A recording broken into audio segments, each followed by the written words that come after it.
क्या सोच रहे हैं आपके पार्टनर इस वक्त आपके बारे में?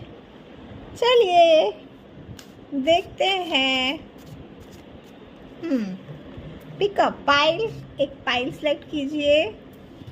ए बी या फिर 1 और 2। Quick 5 4 3 2 1 and go.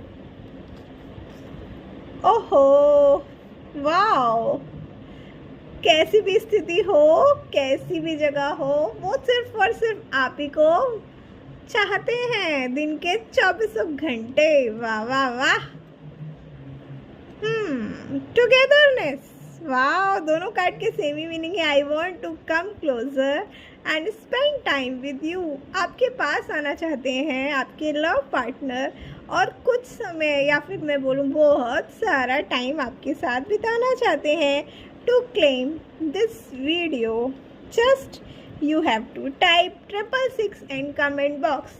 आपको अगर ये वीडियो अपने ऊपर लागू करना हो तो exchange energy is must, so type 666 in comment box.